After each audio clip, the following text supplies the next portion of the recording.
Ну, я сейчас выполняю две задачи. Одна задача – это посмотреть, какие материалы теперь новые вокруг этих городских центров храмовых, которые с Леонидом Романовичем были найдены и изучались. У нас с 1971 года по 1981 мы занимались изучением городов.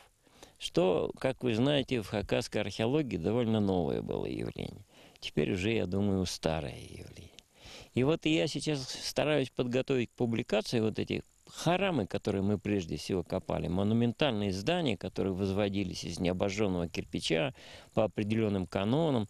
Все это очень интересно. Но самое главное, что стало понятно, особенно на примере Уйбатского города, так будем его называть, который около Тутачикова там находится, что вокруг этих храмов существовали большие городские поселения, многонациональные, и с разными производствами, с разными торговыми, так сказать, учреждениями.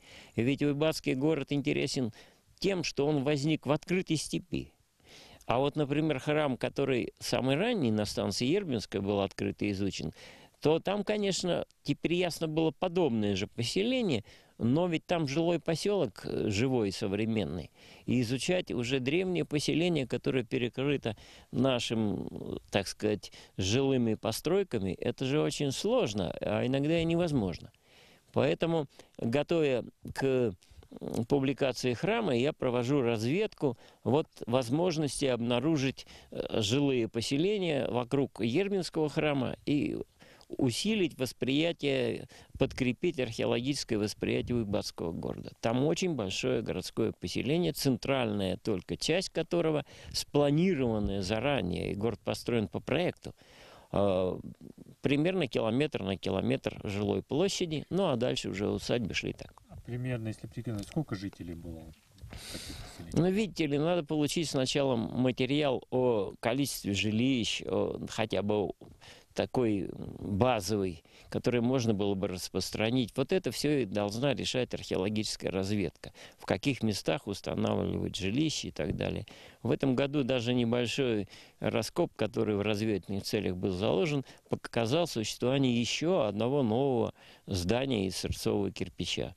То есть в этом городе довольно густая застройка. Но он же стоял 5 веков на одном месте. Вы сами понимаете, что еще когда-то в будущем надо будет расслоить жителей какого века, где существовали. А это сложная работа.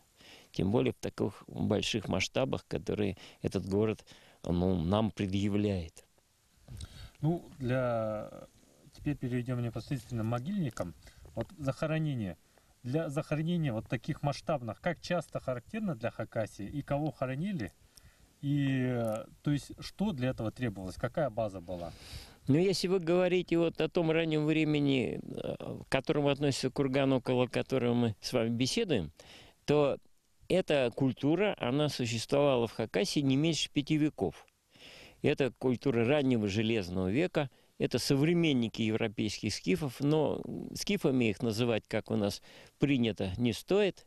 У всех, конечно, у нас добротное европоцентристское образование, и Геродота со скифами студенты читают сначала, а потом начинают постигать, скажем, Сибирь. Но дело не в этом.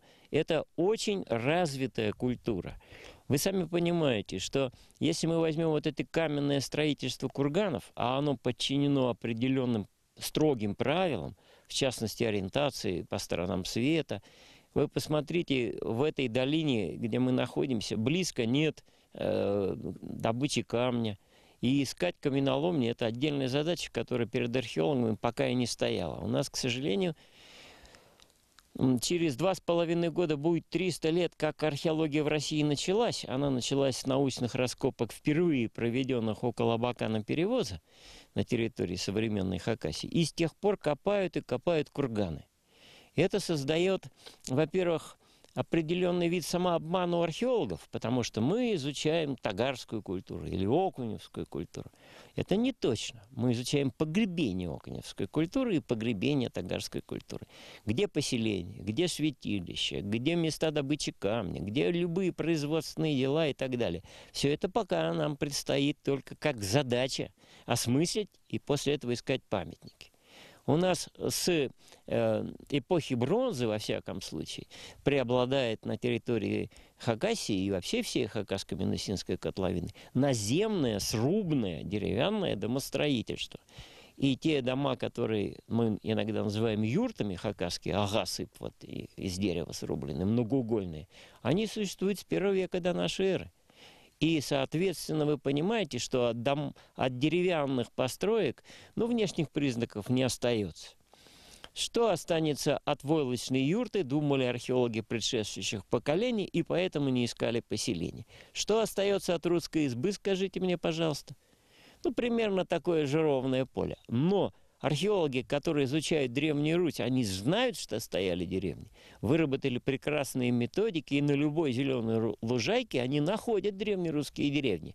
А мы пока еще не доросли профессионально до таких навыков, которым надо нам научиться, ну, хотя бы у славистов наших археологических. И тогда у нас будет много деревень. И мы начнем понимать хотя бы простую вещь. Как по отношению к деревне располагались курганы? Почему их ставили так, а не эдак? Мы до сих пор для этих курганов тагарской культуры знаем, ну, наверное, несколько сотен раскопанных курганов. Боюсь сказать, уж не 1000 ли. Но мы до сих пор не знаем закономерностей, как ставились эти могильники по отношению не только к жилому пространству, к жилым поселкам. Мы вообще не знаем, как они в ландшафте всегда ставились. То есть мы в данном случае, увлекаясь раскопками самих объектов, мы не воспринимаем нормально эти объекты, как должны бы воспринимать, всерьез наша наука должна бы воспринимать. Мы их не воспринимаем ни в ландшафте, ни тем более в историческом ландшафте. Есть очень важная тема. У нас же все каменные сооружения, начиная с афанасьевской культуры, там, 3-е тысячелетие до нашей эры, и вплоть до современных хакасских могил, которые обкладываются плитами. Это древняя традиция камня, она очень ставит впрямую простой вопрос. Как предшествующие культуры воспринимались последующими? Потому что вот мы сами воспринимаем тагарские курганы, с моей точки зрения, недостаточно уважительно. Но себя критиковать легче, чем предков. Но как предки воспринимали тагарские курганы? А как они воспринимали курганы эпохи бронзы? А как они воспринимали те самые изваяния, которые у нас древнейшие, вы знаете, с рогами, там, личины, там целая эпос на одной скульптуре? Как они воспринимали? Я вам скажу очень интересную вещь. Ербинский храм, построенный в 8 веке, не тронул ни одного изваяния эпохи энеолита, как считал Леонид Романович. Ну, у нас сейчас и датировка в энеолиту идет, окуневской культуры. Понимаете, там стояло более 20 этих изваяний, и в 8 веке их никто не тронул. Туда же поставили храм. А ведь пришла другая религия. А вы знаете, как приходят мировые религии? А это было манихейство. Мировая религия той эпохи. Она же отрицает все языческое. Она же приносит вам новую истину, которой вы должны следовать, иначе у вас будет печальное будущее. Понимаете как? Тем не менее, строители храма поставили в ту же долину, которая была священна, ну, будем говорить, с самого конца каменного века или с самого начала бронзового века. И не тронули этих памятников. Уважительно. Да. А значит, у них была своя система восприятия. Мы сейчас говорим о Хуртуяхтас. Ну, иногда чуть ли нет, что она символизирует всю жизненную силу Хакасии. Нет. Конечно, нет. Но в каждой долине было свое изваяние хакасское, которому хакасы поклонялись. И Хуртуяхтас это просто одно из самых известных. Но каждая община имела в своих окрестностях такие изваяния. Но они же стояли, понимаете? И только надо было потерять чувство связи с этой землей, когда их начинают бить там люди всячески разные. Так же, как истреблять курганы можно только тогда, когда вы уже потеряли связь с историей здешней. А история здешняя, она же продолжается у нас на глазах. Так что все люди, которые живут в Хакасии, я думаю, они осознанно, неосознанно не могут не любоваться древними памятниками, потому что у нас их так много, что это настоящее, если хотите, ну, древние архитектурные памятники, которые украшают долины. И неважно, когда приехал человек в Хакасию. Это же любому нормальному человеку здесь хорошо и приятно. И это говорит о том, что и предки относились здесь так к этой земле, что они ее украшали даже своими погребениями. Игорь Леонидович, теперь о курганах. Для того, чтобы поставить такой курган, сколько надо было рабочих людей и сколько лет примерно возводились? Можете сказать? Но если Какая курган копать весь, что требует современные археологические правила, то вы сможете посчитать и трудозатраты, и все, и потом на глаз вы сможете примерно определять, сколько труда потрачено на любой курган, уже не раскопанный. Но такая работа еще не делалась. Мы даже не знаем метрическую систему тагарской культуры. Вы правильно говорите, когда вы строите из камня, у вас проект. Когда вы привозите плиты за несколько десятков километров, здесь вот тоже примерно такой случай, а вы должны их поставить в выкопанные канавки, которые вы копаете под конкретный камень. И, наконец, ориентация по странам света. То есть у нас строители курганов были, ну, жрецы, конечно, потому что это могильная архитектура, но профессионалы. Те, которые готовили тело к погребению, тоже были профессионалы. Те, кто в это время, как вы предполагаете правильно, не обеспечивал погребальный культ, но кормил этих строителей, этих жрецов и так далее, они занимались третьей. То есть уже с 8 века до нашей эры здесь прекрасно можно говорить о специализации хозяйства и об очень развитой идеологии.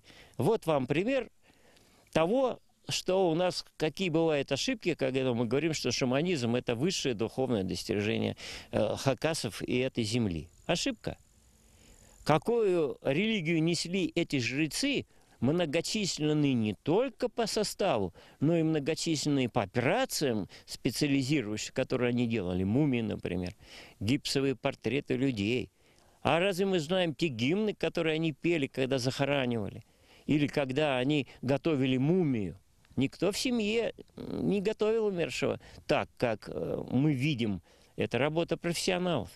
То есть здесь были, ну если по-современному говоря, очень сильная церковная организация, которая, несомненно, влияла в том числе и на политическую, и на нравственную жизнь общества.